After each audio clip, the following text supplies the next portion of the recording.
The great Bobby Belt. You ruined the morning show. Don't make me take off my belt. Don't make me take off my belt. We're not. Over to you, Bobby. Just how screwed will the Cowboys be if the fourth best receiver in the NFL, according to league executives, does not show up for training camp and then does not show up for the regular season? We're talking about CeeDee Lamb, of course. CeeDee, we just did it here at 8 o'clock. The ESPN top 10 receivers in the NFL, according to coaches, scouts, executives. CeeDee Lamb finished fourth in that poll behind Jamar Chase at 3, Tyreek Hill at 2, and Justin Jefferson at 1. And when we've looked at these first two position groups as we kind of count down to Oxnard, which we will leave for next Wednesday. So first show will be Thursday. Yep. On the tennis courts. On the tennis courts. On the tennis courts, I believe. As far as we know. Yeah, as it stands right now. But as we count this down and kind of do an inventory of the roster, I was fascinated to see how many resources they've poured into this position of receiver while simultaneously going super cheap in a lot of ways. What were you about to say, Sean? No, I'm going to save it for a training camp preview. Okay. So when you look at this, in terms of draft picks they've thrown at the position, there's 12 receivers on the roster right now. A lot of them have been undrafted free agents, but when you consider draft picks they gave up in trades for Cooks, the investment they made in Lamb, other guys that they picked here, the receiver group that they have right now, which we feel like is screwed essentially if CeeDee Lamb's not in it, they have thrown a 2020 first-round pick at it, a 2022 third-round pick, fifth-round pick, and a seventh-round pick in 2023, and 2 sixth-round picks in 2024. So they've invested a lot of draft capital into a group that feels like there's not much behind it. And financially, they haven't invested much at all because they have not finished CeeDee Lamb's contract. Brandin Cooks feels like he's on a deal. Pop quiz. Who is the fourth highest paid wide receiver on the Dallas Cowboys right now? Well, I'm looking at the depth chart. I don't have their salary, so this may be cheating. Michael Gallup, even though he's not on the roster. Nope. Jalen Brooks. Nope. Turpin. Nope. It's not Cooks. Nope. Tolbert. Nope. Tyron Billy Johnson. Wow. Who is not going to make this roster, I would not guess. But it's Is somebody it a who's hyphenated last name? Billy Johnson? Yep. Yeah. Tyron Billy Johnson. Okay. LSU, played at Oklahoma State. He's bounced around practice squads for like 5 years. So he's been in the league for a certain amount of time that his minimum salary is higher than a lot of the guys there. But when you look behind that, Kevontae Turpin under $1 million, Jalen Brooks, Ryan Flournoy, their sixth round pick from this past year. So they haven't invested a ton financially yet. They haven't shown that they're willing to commit the resources in terms of salary, which is something they've shown pretty consistently, I feel like, over the last 20 years in Jerry's era. We've seen that they are willing to use draft capital either as a selection or as trade capital to get a receiver. They did it with Roy Williams, Joey Galloway, and Amari Cooper. They drafted CeeDee Lamb, Dez Bryant. Like, they'll take guys higher and also use those picks in order to go get receivers. But then when you look at it, they had a hard time paying Amari Cooper. They walked away from Dez pretty quick. They never wanted to commit long-term to Cole Beasley. It was something that frustrated him. CeeDee Lamb is still trying to get paid. That one has felt like the entire time should be the easiest contract for them to get done because of the parameters that have been set by the rest of the league and how good that he's been. But if we enter training camp with CeeDee Lamb sitting out, is this, do you guys think, going to be similar to the Zach Martin situation last year where all I have to do is not show up and you're going to see over the course of 4 or 5 days, you're not going to be able to cut it if I'm not physically here? But do you think that that's why Zach got done? Because they're evaluating the offensive line in the first 4 days? I think that they may have been willing to stand off a little bit longer and have that face off with him a little bit and play that game of chicken if they felt more comfortable with what they were going to roll out there with. Look, this is what Kansas City's been doing, and I know it's tough to compare because he's Patrick Mahomes, but they could just say, or the Cowboys won't say this, but Kansas City can get away with not doing this. They can get away with Billy Johnson being their fourth highest paid receiver. Yeah, as long as they have fun doing it. As that made Bobby sick last night. Dude, so the Chiefs, we're all sitting around here just going, please get us to a conference title game. It's been 30 years. Please get us to the conference championship. That's all we want. Meanwhile, you've got Patrick Mahomes talking to the media and different Chiefs players talking to the media and saying, yeah, look, we're eyeing that 4th title, but really we want to have more fun along the way. We want to laugh a little bit more. Last year wasn't as fun.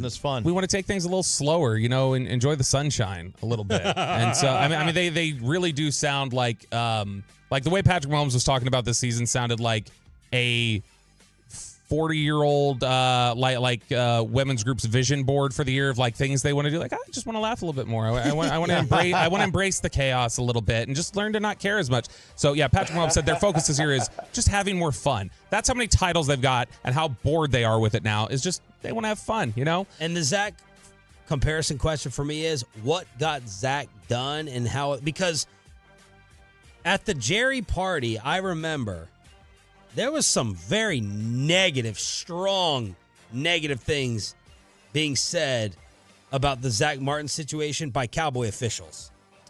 A lot of loud talk, which went right into the damn ocean.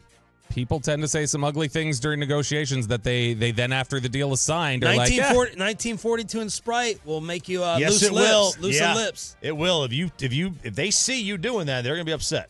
No, and I mean, that has cost them before. That is their approach in a lot of ways. Is what they do is when they get into contract negotiations, they have a tendency to they look. But I could counter back and say Lamb's the one holding this up by saying you have to pay me more than Jefferson.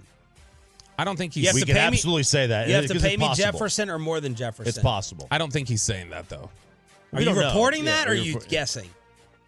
I don't believe he's saying that from people I've talked to. Okay. I think he. What do you think he's saying? I think he's asking for between 32 and 34, and Jefferson's at 35 and a half. I think he's saying you absolutely. Well, then they should pay it. I think he said because AJ Brown's 32. I think he's saying you have to pay me more than AJ Brown minimum. Yeah. I've got to be AJ Brown or higher. Why would they hesitate on that? Why have they hesitated on so many different deals over the years? I can justify the first Dak deal waiting. They might still be waiting to figure out what he is. Who else did they wait on? DeMarcus Lawrence. They cost themselves a ton of money. Okay. Who else? They waited on Amari Cooper. They let him get exposed to the market. They like have a history. The deals they get done early. I'm not disagreeing that they wait. I was just trying to think of the situations. The deals they get done early a lot of times are bad ones. Like they got Zeke done early. They got Jalen Smith done early. And those ones kind of backfired on them. Yeah. And so that's where you're running into a situation where all right, grade the running back room right now. Give me a letter grade. A plus. I'm not paying anything to it. In terms of quality or efficiency? Because he's clearly going by the ability, it's a D. C minus at best. D plus. D plus. Grade the wide receiver room without Lamb. C plus. Okay. Because Cooks is still really good, I think. Okay. Cooks is better. So basically the same for you. Cooks is better than anything you have in the running back room relative to their position. Yeah. And I really, that's one of the things that I'll be looking out here for a training camp. Jalen is going to. What are you looking at, Barnwell? I know what you. Jalen is going to win the third receiver spot, and it's not going to be Jalen Tolbert. It's going to be Jalen Brooks. Are you not a fan? No. Just talk about what Bill Barnwell wrote about him. So they ranked. I'm slowly. I've become less interested in what Barnwell writes over the past 3 to 6 months. Before I was like, oh, this is new. This is a different angle. Da da da. And he does recycle the same he does the same kind of articles every year, based at the same time. Yeah, I think they're really good. But this was the write-up on Brandin Cooks because they had the Cowboys ranked as the 18th best wide receiver, tight end, running back core in the NFL. Mm-hmm. And he said Cooks has fallen off noticeably over the past 2 seasons. After averaging north of 2 yards per route run in each of his first 2 years with the Texans, he went to 1.7 in 2022 and then 1.3 last year in Dallas. His saving grace was a plus 8.2% catch rate over expectation, which might owe more to Prescott than Cooks, given that Lamb was plus 10 and Tolbert was north of 7. So that's just the write-up on Brandin Cooks. Here, let's be honest here. Bill Barnwell has not watched 1 second of Brandin Cooks tape. I don't consider Bill an analytics guy, though. Do you? I do. I think Seth Walder to be his analytics guy. He's not. He's a pseudo analytics guy. Like he's kind of on the outside trying to get into the club. So like I pretend to be. No, like I think you have a better grasp on analytics than Bill Barnwell does. And Bill Barnwell is trying to apply it in a pace to 32 teams. There's zero chance with what he's asked to do and cover that he watched Brandin Cooks tape last year. Brandin Cooks was not being sent on routes down the field like he's had a lot of success with. They were basically running him in short and intermediate routes, and he was still getting open. He just wasn't getting the ball. He's in an offense with CeeDee Lamb where the targets are just not going to be there. But Cooks is absolutely, the tape is, he's still a really effective receiver. Do you, and I don't know enough about this, do you look at yards per route run? Like, how do you use that No, stat? because I think that yards per route run, again, it can skew because CeeDee Lamb is on the field with Brandin Cooks. And they're both running routes, and if CeeDee Lamb's getting targeted, then he's not going to get the same look. He's not going to get the volume targets. I don't know how to look at that. I don't really know how to use the stat. Like yards per target and other things I think are better at measuring the efficiency. But I think Jalen Brooks is ultimately going to be the third receiver here, the 7th rounder out of South Carolina last year. He is, and that is both a praise of Jalen Brooks, who's been really impressive, I think, during the offseason programs, and it is an absolute damning indictment of Jalen Tolbert, who I have been dead wrong about. I wanted him picked in the 2nd round instead of Sam Williams. Was thrilled they got him in the 3rd, and he is just not stepped up. Cooks wasn't here, or if something happens to Cooks. Oh, I know. Your depth chart. This thing has, on paper. Oh, it's got. This thing has an 8 and 9 possibility. Oh, I maybe worse. I still think that they're a good bet to win, 10 plus, but I could easily see how this thing falls. It feels like a house of cards. Oh yeah, that's a good way to put it. If they win 12 games, I'm not going to bat an eye. If they win 7, not surprised. Yeah, I think I'm not. Will Chambers over here. What's that? Who thinks that San Fran's going to win 8 games this year? Oh, but he thinks Brandon Ayuk is that good. I guess so. That's a Bears fan for you. He watches a lot of bad football, so he doesn't know what he's looking at, I guess. David Durden is the name to watch during training camp, though. That was a guy who was going to make the 53-man roster last year before he got hurt. Tyler's brother. Yeah, that's the one. Tyler's brother. Yeah.